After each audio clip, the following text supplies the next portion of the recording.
Want to again thank everyone for showing up today, and hello and welcome to our Laws of Profitability webinar. We'll be talking about really the number one question on most MSP owners' mind, and frankly, most business owner mind. How do you maximize profits in 2023? How do you ensure you're not leaving money on the table? I'm super excited about this one, and my apologies. My name is Greg White. I'm on the ProVal Tech business development team. And then with me today, I have two men that are a whole lot smarter than me. So these guys have both been in the MSP industry for over a decade now. Both have worked with hundreds, if not thousands of MSPs here today. And both have very unique, different backgrounds. So it'll give us some good perspective here. One comes from, finance side into the numbers, and the other more on the technical side and day-to-day operations. So again, I'm very excited for this one. So without further ado, I'll introduce our first panelist here. We have Larry Cobrin. Larry is the co-founder and CEO over there at MSP CFO. Larry, your tool is amazing. And it goes right up our alley for exactly what we're talking about today. Seeing what works in your MSP, what doesn't, what things are driving profits, what things are draining profits. I'm sure you can talk a little bit more about it later here, but Larry, thanks so much for joining us. If you want to give the audience a quick intro and a little bit about yourself and background, we kick it off from there. First of all, thank you both for having me. Always enjoyed talking to the community. I think you summed it up. I came to the MSP space not really knowing that much about it. We've tried to bring is sort of general business practices. To the annoyance of many MSPs, one of the things that we try to lean on is sort of how do retailers make money, and then applying that to the MSP space. And I think the parallels are actually very strong. So we've brought a different perspective, although after, as you say, the amount of time I've been here, I don't consider myself an outsider anymore. Yeah, for sure. No, well, again, thank you so much for joining us. And then ProVal's very own Vikram Khanna. He's the CEO and founder over here at ProVal Technologies, and I've been blessed to stumble upon him. If you're not familiar with ProVal, we offer and automate backend tools for MSPs. We do this through various RMM tools. We have a backup administration program. We also have a NOC offering, but I'll bore you the details here. Vikram, if you want to give us a quick one-liner about your background. Absolutely, Greg. Thank you, Larry, for being with us. I'm Vikram Khanna. We started ProVal back in 2008. I'm a trained engineer by education, and I happened to get into the consulting field with the Big Five for several years until 2008, when I stumbled upon this amazing industry, and I wanted to bring the combination of consulting and operations in the back end.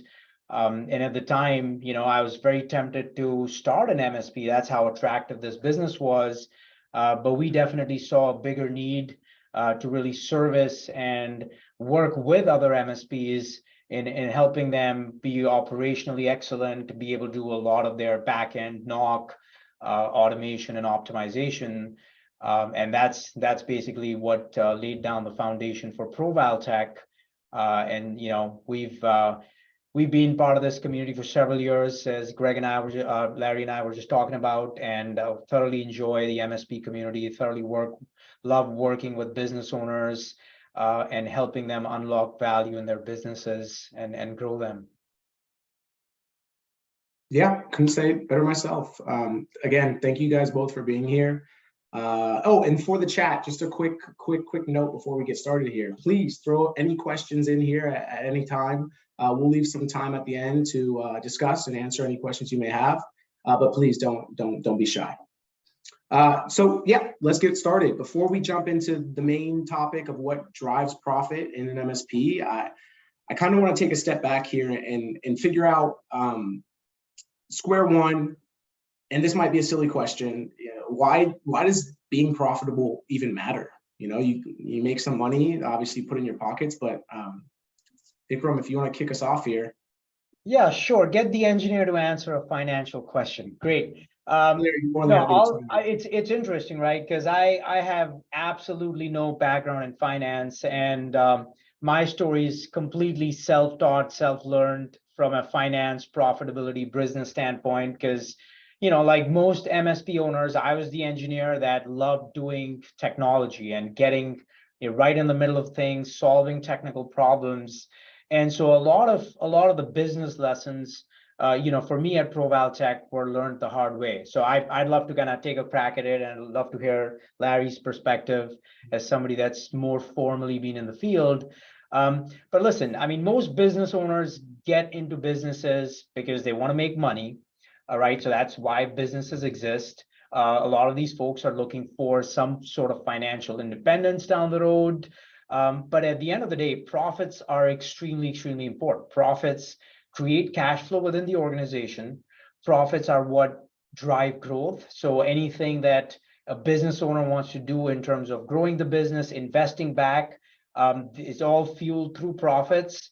They also help you being prepped up for the rainy day, just as we see a lot of economic cycles.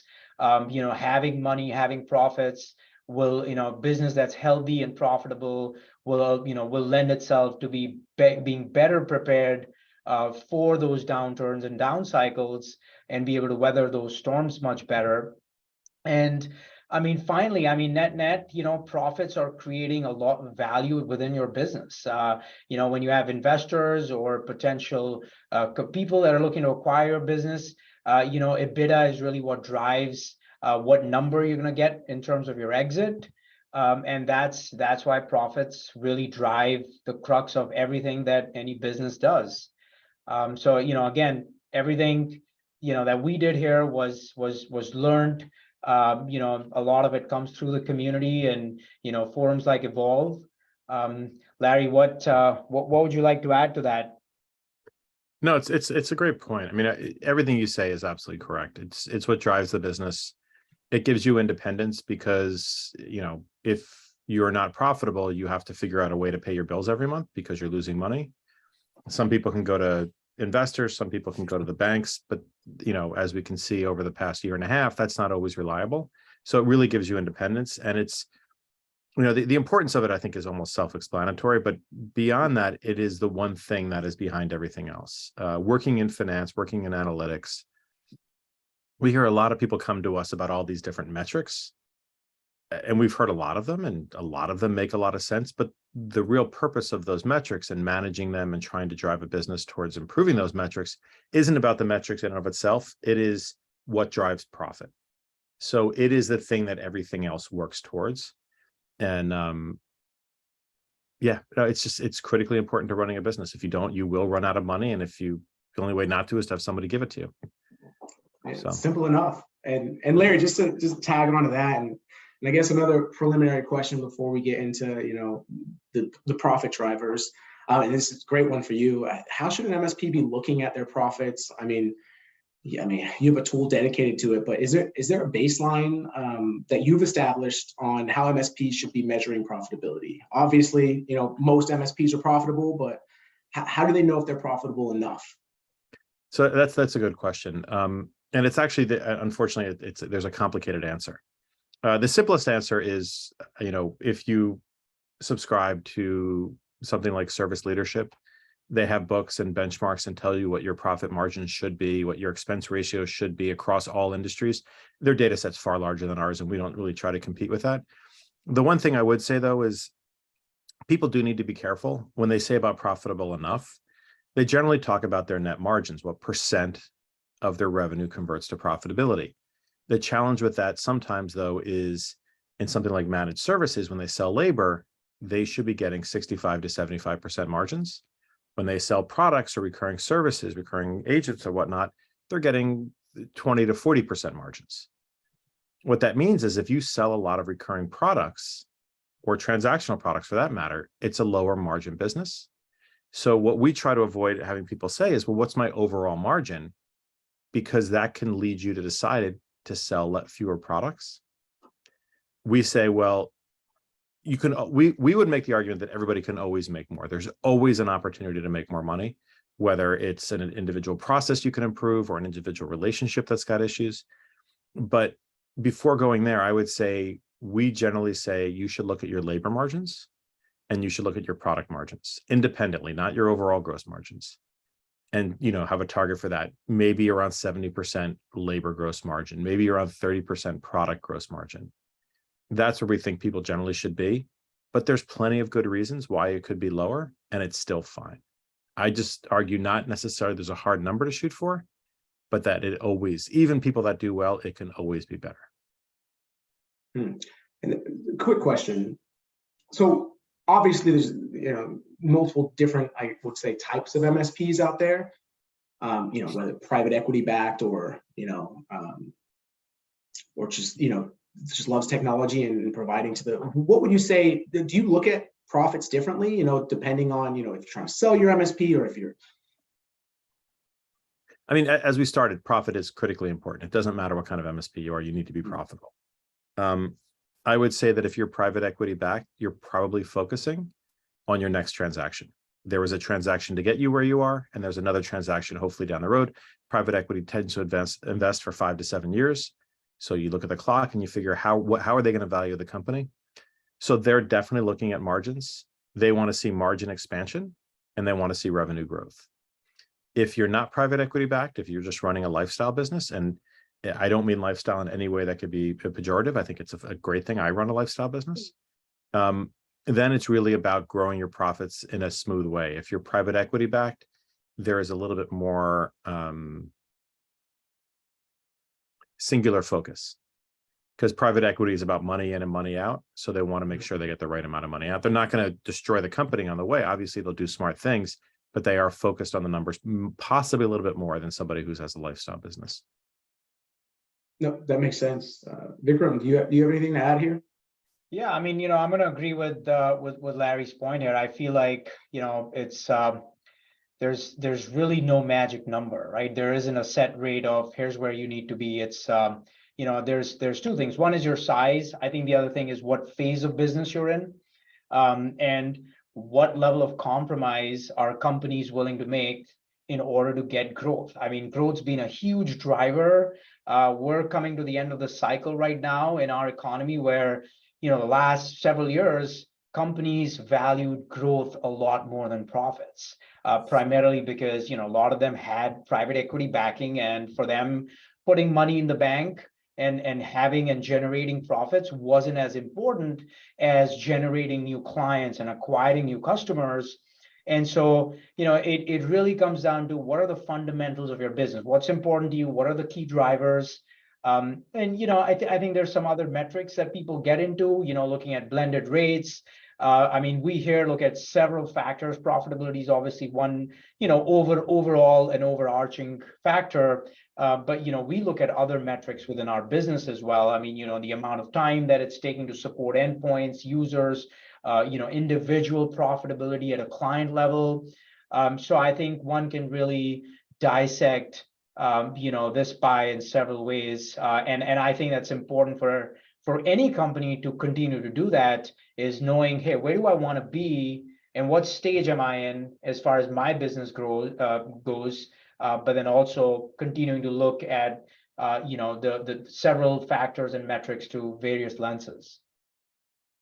That makes a lot of sense. No, thank you guys for both the those startup questions here, but let's jump into why everyone's here, right? How do we drive profits into our MSP today? Just anyone's free to kick us off here, but we'll start us off. I'll start on this and you can build on it. So the way that we look at it, and let's go back to what I said in the beginning, that we look at people's businesses like they're a multi-store retailer. It seems kind of weird, providing technology service versus multi-store retailer seems like totally different industries, but the point is they're both businesses and they have a lot in common. If you're a multi-store retailer, let's say you have 40 stores. And if you look at your gross margin coming out of those stores, or how much each store, the profitability of each store, you may find on average it's just about right what your target is. But when you dig a little deeper, and what I like to think of is focus on the trees, not the forest, you'll see that there are some stores, again, we'll stick with the retail metaphor, some stores that are less profitable that are being offset by some super profitable stores. So even though your margins are good, you have a couple stores you can focus on. Why are they not selling as well? Are they bad stores, bad locations.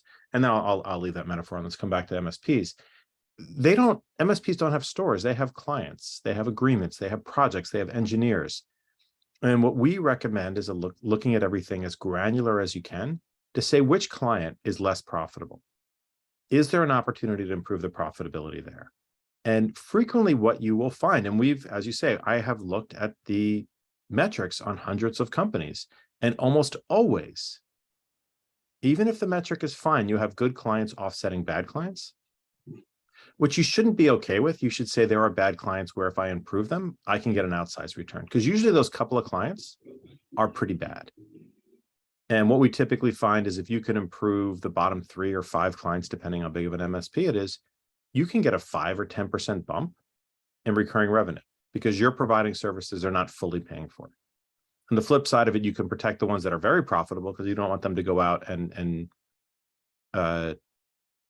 put you out to bid because they're saying, well, we pay you good money, but you don't really give us much work. It doesn't matter how good of a stack you provide, they still need to see the value. I like to say these people, they have the MSP because it keeps them safe for technology perspective. You don't buy fire insurance because you want your house to burn down, but you do want to, after a couple of years, you're like, well, did I really need that insurance? So you have to constantly maintain your value proposition to them. So what we do is we work with clients and we try to say, where are your issues? And then we try to peel back the onion to say, oh, why is that issue there? Oh, why is that issue driving that issue? To get to as small a problem as possible that's potentially fixable. Do you have VPN issues? Maybe at that client, you should evaluate how the network's set up. And that is a very small issue, VPN at one client, that could have an outsized return by driving down the number of hours. That's how we look at driving profitability. And you could look at it by contracts or by clients, as I said, or projects or even people. But I think with Vikram, it takes a little bit more of a macro approach. Absolutely, Larry. And I completely value the whole point of starting with the trees, because the trees constitute the forest, right? And I think, again, this is a nature of what business you're in. We here at ProVal obviously want to look at individual client relationships as well. But net, depending on how you look at profitability, it's also just looking at the forest and saying, hey, as long as my goals from a profitability standpoint are at a certain number, right? Whether it's 20 to 40% range from a service perspective, and as long as the company's hitting those goals, we obviously want to look at those individual agreements and try to maximize and make sure every single tree is healthy, so that when you look at the macro view of the forest, it's all because that's what's helping the forest be a forest. We do end up taking more of a macro approach and saying, listen, as long as the business overall is generating this, we know there's going to be outliers. Do we want a bunch of outliers to continue to exist? No. But it's also something that we feel is unavoidable and is going to continue to persist in every business. And so we kind of just look at that high level number from our business's perspective. And as long as we're hitting those goals, yes, some clients will be contributing to our profit margins a lot more than others. But we kind of, take that as how business operates in this ecosystem. No, it's a great point. And then, well, let's dive a little bit more into those trees on on an internal level. Vikram, do you have anything to add? Just what should MSPs be looking for or doing within their business to maximize those profits? Yeah, I mean, I can get into kind of on an operational basis. So like there's a lot of things I feel that companies can do to make sure that their back end and back office operations are running as tightly and smoothly and efficiently, because that is servicing the entire roster, right? So sure, you're serving individual clients from a help desk or service request standpoint, doing virtual CIO advisory and projects, but still a large part of what MSPs do for these customers is a lot of that centralized services element, which is, hey, making sure that there's patching going on, there's regular monitoring happening, we're being proactive with patches, data backups are occurring. And I feel it all starts with standardization. And to me, even within that chain, it starts with standardizing your support plans. Making sure that you have simple plans that your customers can follow, simple plans that your employees and teams can keep track of. Make sure it ties in well with your PSA tools and support tools that you're using within the organization. The other thing is making sure that you're charging competitively. You're charging according to what current market rates are. I mean, we've seen a huge inflation increase here over the last couple of years, and we as a company have been hit with huge increases from our vendors and partners. And I feel like MSPs shouldn't be shy in going back to clients, even if they have regular increases based on inflation put in there, just having that conversation of, hey, listen, here's where we are, here's where market prices are, and making sure that you're charging enough and charging competitively, and making sure that money's not left on the table. And then lastly, I feel like there's a lot of opportunities even within the day-to-day. I feel like there's a scope of work that gets defined when an MSP signs up a new client, and there's a bunch of times where additional out-of-scope work items are performed. And I feel like making sure that MSPs are cognizant of categorizing these as projects and charging for these projects. Making sure that they're accounting for enough time or dollar value during the onboarding process. Or if somebody's going through a migration, making sure that the customer gets billed for a migration, because that isn't managed services. So I feel like there's a lot of things from that operational and standardization standpoint, that companies need to follow. And the same thing goes for your tools. Any tool that the MSP is using internally to service their clients need to be simple. They need to be standardized. You adopting to more and more client requests for one-off tools is the MSP setting itself up for failure, because if your team doesn't have that expertise to be able to support some of those backup software, security software, what have you, at some point that agreement is going to end up being unprofitable, even though today it may seem on face value like, oh, I'm getting a nice MRR here. So I feel like a lot of these, standardized plans, standardized tools, this is something that MSPs really need to be very self-aware around, and that can make a huge difference in that number. Whether it's 5 or 10%, it's definitely a big number. Yeah, no, couldn't agree more. And it's funny, you talk about tools, and I've been in the community now for not too long, but the one thing I hear day in, day out is, these MSPs they have new tools dangling in front of their face almost every conference. I'm sure they're getting ads, they're getting phone calls, like, this is the best tool, this is the best tool. And then standardizing those definitely cuts down on, the skill it takes to operate those tools. But, how do we, or how does an MSP who doesn't have the expertise, getting these tools, work with that and be profitable with these tools? Is there, should we hire, a higher tech that knows how to use these tools, spend more money on, his salary, or like, how do you go about that? Well, I mean, listen, I think, there's several ways to look at this. However, at the end of the day, MSPs need to go and find the cost-effective solution and something that's most efficient and most productive solution for their business, right? And sometimes it's not another hire. Sometimes it is going out and purchasing a solution. Sometimes it's outsourcing certain elements of your business. It could be in your sales organization. It could be for marketing. I mean, I feel like we're blessed here with a community that provides a solution for almost anything under the sky here that an MSP wants to outsource, and making sure that MSPs are going after solving the problem versus finding a person is key here. When this could be an outsourced solution, this could be a piece of software whatever it takes to enhance productivity within the MSP's organization is what they need to be doing. And a lot of times outsourcing and lowering your W-2 wage is often seen as very attractive from an investor standpoint, and investors are going to value that a lot more than a company that has a much higher W-2 outgoing bill. Yeah, and then I mean, outsourcing is a big scary word in in our industry, just by nature. But when thinking about outsourcing, I know one of the fears that at least I hear on the sales side is that you'll hire a company and they'll get in there and start doing their own thing, right? Maybe their agenda isn't aligned to productivity and what you're looking to get done. How do you kind of, I guess, bridge this gap going into it? And Larry, this could be for either of you.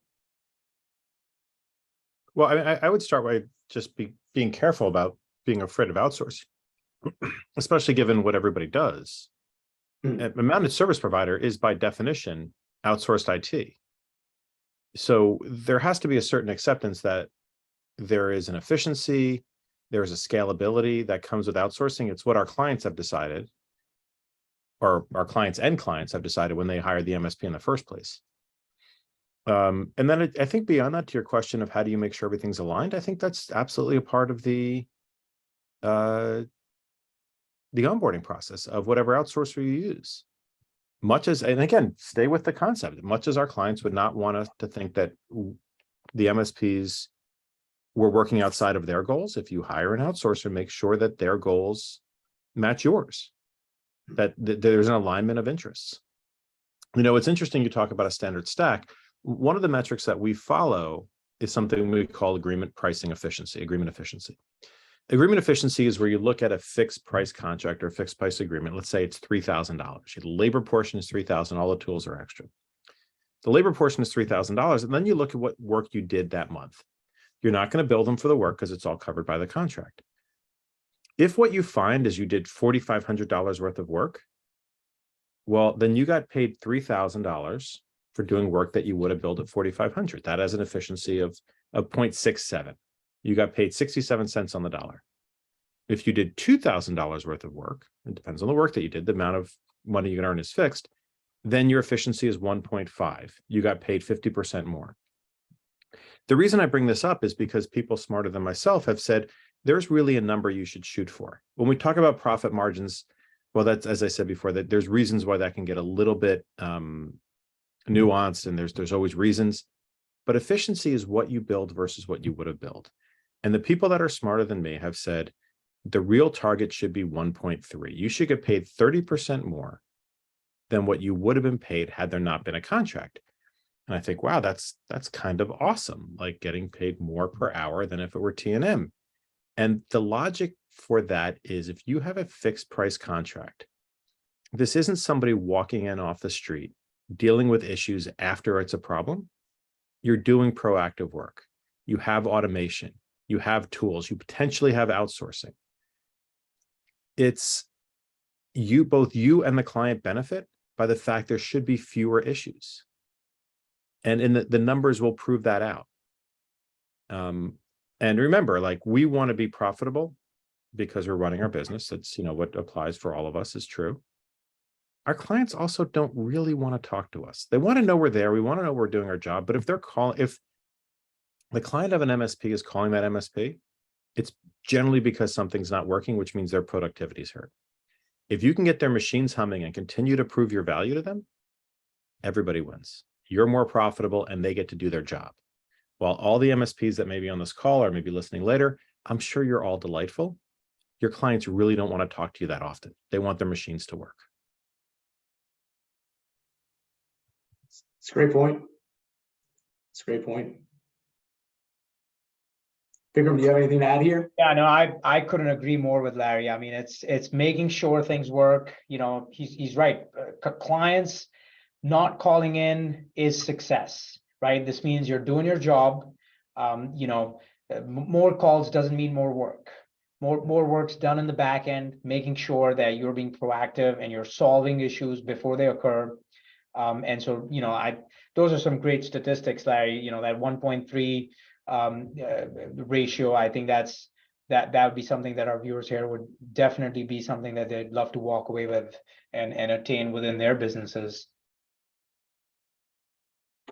And speaking of, I know you touched upon automation briefly, but I'm assuming, if you can automate a lot of these tasks that profit margin is going to skyrocket. Vikram, you can touch on this more than me, but that's a core, aspect and value add of our business. But talk about how automation can really affect businesses' profits as a whole. Yeah, listen, it is all about replacing repetitive tasks with what tools are capable of doing in the age we live in. I feel like the sophistication of tools in today's day and age is far beyond what they started off with when the MSP space was born, right? People rolled up trucks, they had to be on customer sites, they couldn't VPN in, they didn't have RMM tools, and so technology advances have really enabled the modern MSP to be able to solve for almost anything, in a remote fashion, and create this whole one-to-many relationship from an engineer to a client perspective. And it creates significant opportunities, starting from onboarding to billing, answering help desk questions. Now we've got AI that's being rolled into a lot of the tools. I'm very excited for what AI is going to bring to our industry. But there's a lot of opportunity. I think it's a very exciting time for our industry. There's automation can really help businesses identify a lot of these components that need to happen on a day-to-day basis, and replace those with what a machine should be doing programmatically, if you will. Yeah, for sure. And then this popped in my mind. So, and this, Larry, you can answer this too, because you're in the numbers. What do you guys think an MSP should be automating first and foremost when speaking of automation? I feel like the word gets thrown around in this industry so much, but it's like, tell us what we should be automating. Have any insight here? Well, the specific answer, I'll flip back to Vikram, because I don't get as involved with the tools. But one of the things it's interesting, because we're all in a really, to the extent that you find such things exciting, it's a really exciting time right now with the AI models that are being made available just for common consumption. And I know for a company like mine, we are looking to potentially incorporate some of these. It's going to cost a lot of money for us to figure out how to do it properly. I don't want to, have a solution in search of a problem. I want to find something that will fix a problem that I have. So if what we are looking for as a company, and I think this applies to the MSPs as well, because it goes the question, what do we need to automate? Don't reinvent the wheel. There are smart people out there. There are consultants that can help and guide you what should be automated. I remember back in the day, somebody told me that at Google, they actually had a floor full of people that would call up restaurants to make sure their phone numbers were correct when you Googled the name. It was a manual process that was actually cheaper than trying to figure out how to, back in the day, comb through the internet. So there are stuff that can be manual, and there's stuff that should be automated. I would defer to an expert. So I would defer to Vikram as to what that might be, but don't assume everything should be automated. Some stuff still should be manual because it just costs too much money to figure out how to do it properly. So I would defer to somebody to say, listen, I've done this 100 times. You can be 101. Trust me, it's probably not going to break your system. No, that's an excellent point, Larry. My team always uses the analogy of, is the juice worth the squeeze, right? So what are you going to get out of the automation? Don't automate for the heck of automating. If you're going to do something once or twice, do it manually. But there's a lot of other opportunities where, something like onboarding. New client onboarding is something that's going to happen. You're going to continue to add new clients. A lot of these clients need to have their old antivirus or security products removed. From assuming there's a new old MSP that's parting ways. The new MSP needs to put in their agents, their standardized software, bringing the machine up to a certain build. These are all opportunities for automation, making sure that when I onboard a new client, I am not only getting everything right, but I am getting the entire coverage across the entire customer, right, through all their subnets and LANs and what have you. So a lot of automation is also making sure it gets done right. In addition to the time savings is the concept of, hey, person may miss out on installing software XYZ, in their checklist. Well, guess what? The computer is not going to skip that. If it does, it's going to spit out an error message or create a ticket. So I feel like it's very specific to MSPs, but net just making sure that there is a nice flow of information happening between your systems, right? Your RMM talking to your PSH, your backup software and security and your NOC. Flow of information is super important, but not getting to the point where there's just so much noise that you're above your head. That's what you want to avoid, is finding that right balance of being able to automate versus what needs to get done manually. No, well said. I know we talked about on this call, just diving into those individual trees that may be problem childs. We talked about, automating what we can individually, synchronizing that tool stack and your billing agreements. And say I'm an MSP and I put all of this into real world use tomorrow. And then, next week, I still have that client and that client is still, I'm still losing money with that client. I know firing, bad underperforming clients is definitely an option, but when you have that client, should that be the first thing, you do? You just fire underperforming clients that aren't making profits? Or I would argue that's the 10th thing on your list to do. Getting a new client is always a challenge. Some people are pretty good at it, but if you have somebody that's in the door paying you money, the first thing you should figure out how to do is fix that client. And if you go through all your efforts and you cannot fix that client, yes, you should find out how to offboard them. If it's a small client, and even if you do fix them, it's not going to make that much a difference, maybe you should offboard them. But find out if the pricing is correct, finding out if automation can be leveraged, finding out if there are particular system issues that they have that can be addressed. All of those things should happen first. The one caveat would be if that client is cruel to your techs, then yes, they should go immediately. But if it's a decent person where the profitability isn't where you want it to be, I would exhaust a list of ways to try to improve that client before I ask them to leave. Because I wouldn't want an unprofitable client on my list any more than I would want to be an unprofitable client for somebody else, because then the company's really doing them a favor, and people's tolerance or patience for favors wears thin over time. You want someone to work with you, going back to the original concept, because you're driving profitability for them. They want to make you happy. If you're not driving profitability, either you find a way to do it, or if you can't, then you ask them to leave. We have clients that actually share data to say, hey, listen, you're not profitable for us right now. We're going to raise your prices. And that data, the client says, you know what? I don't want to be unprofitable. So let's see what we can do. No, it's good. Vikram, do you have anything to add here? Yeah, no, I think that's a great point, right? Looking at that macro relationship, clients definitely more valuable than just the profit margin that they're generating. They can be an advocate for you. There's always the relationship. I mean, listen, they run their own businesses. They understand they're in business to make money. They're going to respect you a lot more if you have that candid conversation. And they want you to make money, right? Believe it or not, your clients want you guys to be profitable because they want your company to be healthy, because that in turn means that they're being supported by a healthy organization that invests in its people, in tools, in processes, and doing the right thing. So everything Larry said was point on. Really kind of understanding that is important from an MSP perspective. Yeah, no, well said. And that's all the questions I had. I know we're at 1:45, so I wanted to leave at least 15 or so questions for just for the audience. I think we had a couple come through here, so we'll open up. If you haven't asked a question yet, please feel free to shoot them in here while we have these great guys with us. We got from an anonymous attendee. He said, "You guys both haven't aged a day," so take that as you will. But good for you guys.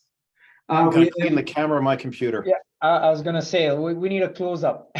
I did see them putting makeup on before this call, so I don't know if that would help a break, but There, do I look older now?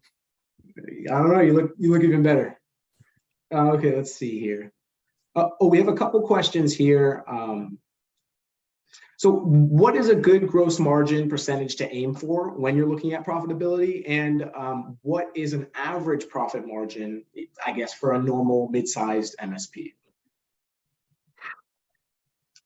So again, I'll come back to, you want to get north of 30% on products, non-labor items, and probably north of 65, 70% on labor.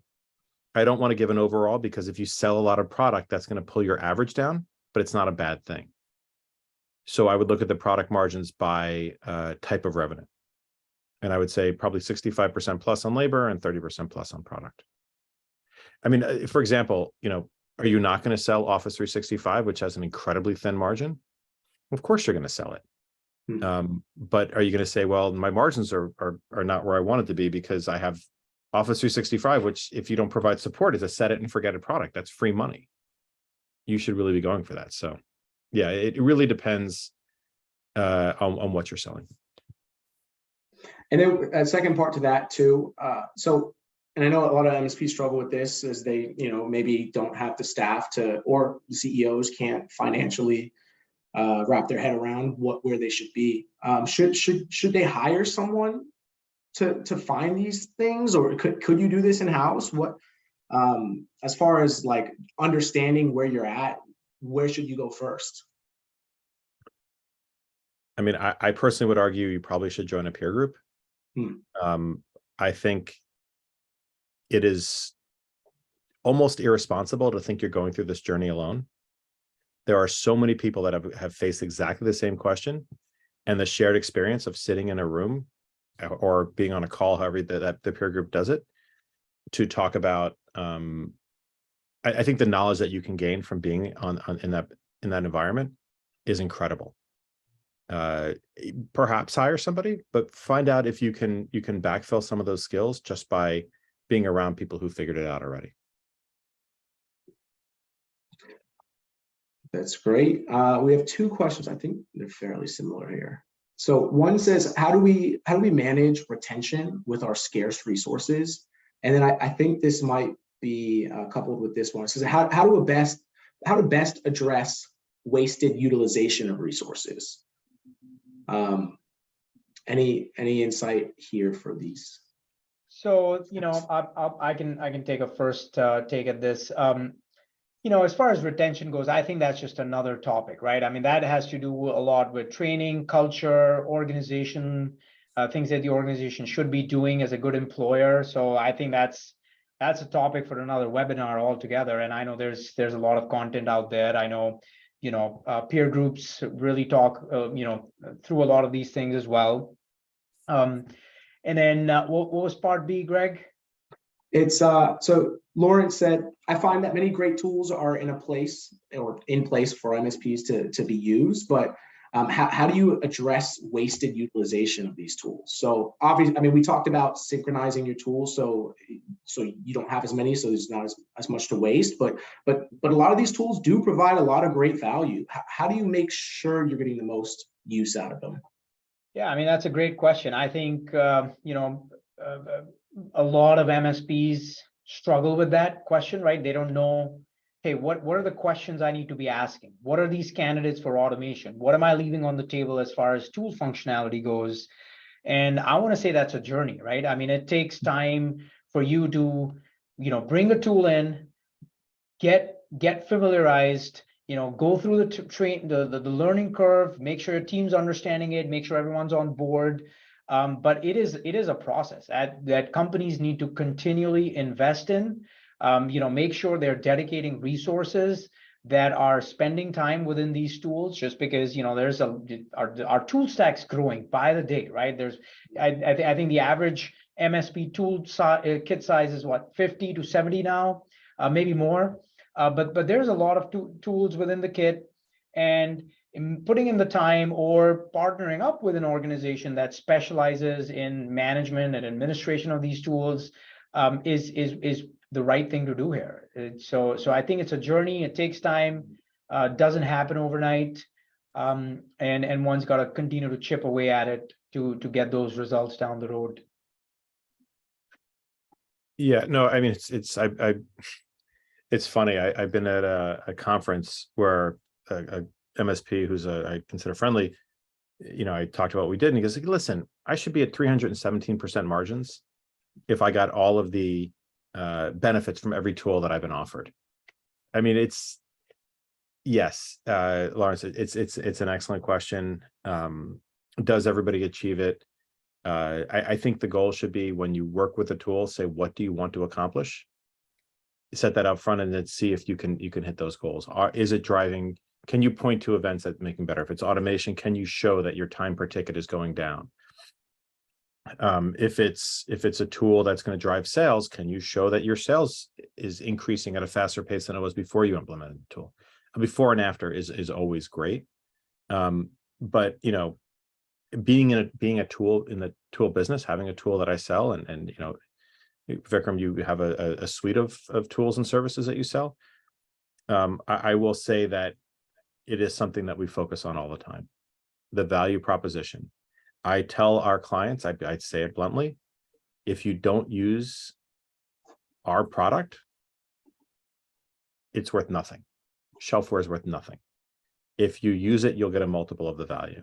And typically we find people that use products get the value they're looking for. And if they don't, and if they can't point to it, maybe they should consider another tool. And I say that knowing that mean that they may stop using our tool. Sorry, we have a lot of questions for recording. Yes, we will be emailing this out to everyone who attended and those who didn't, so you can rewatch it. It'll also be on our it'll be on our socials, as well as again, the email. And then I have a question before we end things here. Curious, because I know we talked about a lot today. What do you guys see the biggest mistake MSPs make as it relates to profitability? I get it. This is a very broad question, but if you had to pick one thing, biggest mistake that you see, in MSP's daily commute, so to speak, what's going to be the biggest thing that's driving profits down or up?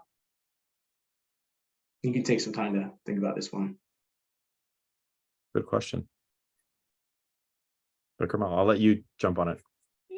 Sure. I'm going to continue on the train of standardization and optimization, right? I mean, make your plans, your tools, and making sure that you are standardizing there is something that we see all the time, where an MSP will pick up a client that's got this one-off software that needs support. The MSP has no experience doing it, but the MRR is too attractive to give up, and they'll pick it up, but down the road, they end up creating an uncomfortable situation for themselves because they don't have the skill set to support it, or something that wasn't in their standard operating processes that adheres to the tool. So to me, that's the important thing, right? I mean, I was just thinking about this the other day, like when people go into a medical professional, right? Let's say I'm going in for a dental cleaning, I'm not carrying my tools. They're using their tools to perform whatever services they're doing. And so this is the same thing, right? When a business signs up with an MSP, they need to adopt into every single process that the MSP standardize on, because the MSP is the master of providing those support services. So like that to me would be one of the biggest things that MSPs need to be very self-aware around. No, it's great. Larry, you have anything to add? I mean, a hammer sees the whole world as a nail. So I will say, coming from my perspective, is not measuring, not knowing what you can get improvements on. We typically talk to new clients and we show them information in the system. And even the stuff that we show them, we said, there's a bad situation here that could be used for improvement. Even that stuff, when they say, oh, I kind of knew about that, and I look at the data and it's been persisting for a year and a half or longer. And so why don't you do anything? He goes, well, we kind of knew about it. And then I talked to them 6 months later. They said, oh, we took care of that client.